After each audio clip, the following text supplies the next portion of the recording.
C'est sans doute l'un des hommes les plus dévoués de la communication. Israël Gebo, connu sous le nom de Yoruba, est un journaliste hors pair. Israël Gebo veut backstage.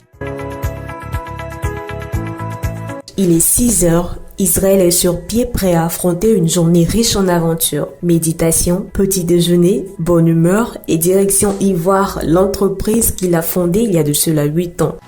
Déjà, le plus gros challenge était de nous installer sur un marché de la communication qui était déjà envahi par des agences qui, elles, avaient mis en avant les canaux traditionnels. Donc on arrivait avec un nouveau produit, une nouvelle façon de faire, une nouvelle idée, un nouvel environnement qu'il fallait montrer et qu'il fallait démontrer.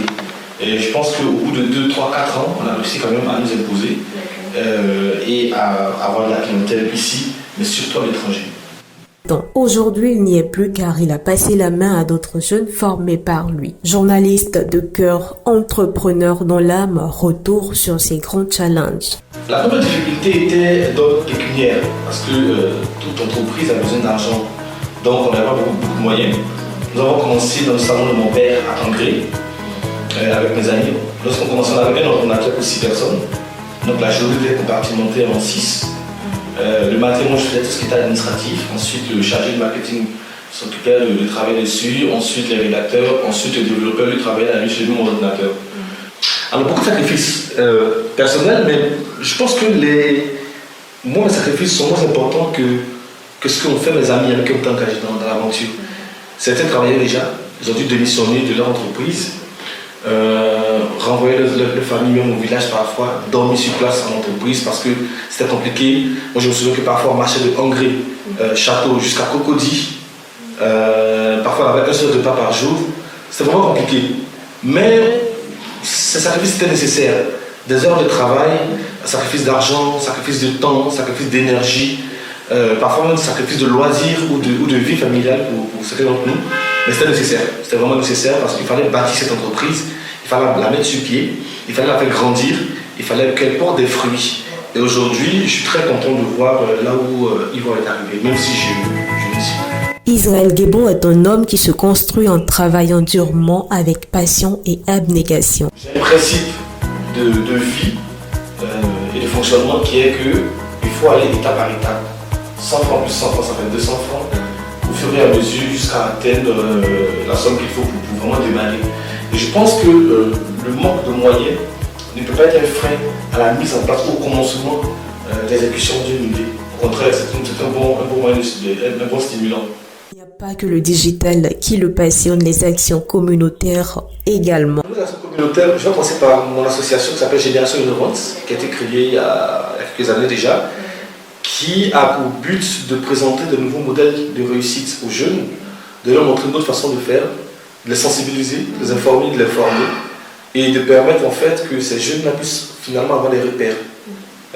Donc Génération Innovante, qui a beaucoup tourné, nous sommes à la Danané, à Korogo, à Yamoussoukro, à Boaké, à Abidjan, certains quartiers, pour accompagner des jeunes, pour former des jeunes, pour donner la parole aux jeunes, pour sensibiliser ces jeunes-là, les emmener à changer de mentalité, à s'intéresser davantage au travail bien fait, à la discipline et à être davantage dans une posture de solidarité. À côté de ça, il y a quelques mois, en début d'année 2019, nous avons lancé Believe in Abobo, qui est un projet qui me touche particulièrement parce que Abobo, c'est là où j'ai fait mon école maternelle, c'est là où j'ai fait mon école primaire, c'est là où j'ai fait mon collège, c'est là où j'ai été en cité universitaire. Abobo, j'y ai habité, j'y ai vécu. Et je trouve que c'est très injuste le procès d'intention qui est fait à Abobo.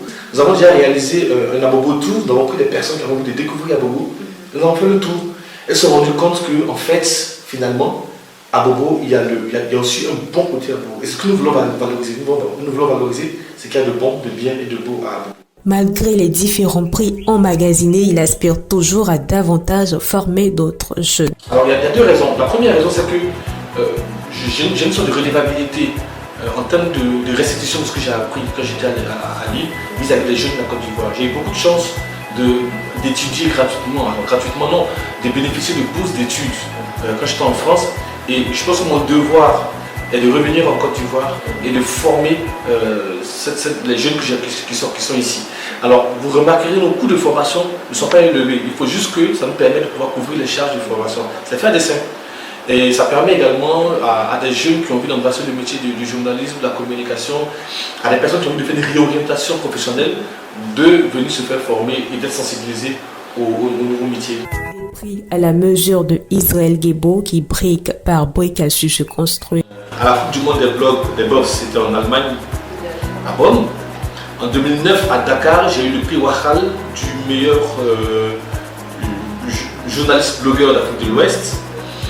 En 2011, j'ai eu le prix Arubuntu qui est organisé par l'ONG Eco Communication et qui récompensait toutes les actions de communication que j'ai eues au niveau de l'Afrique.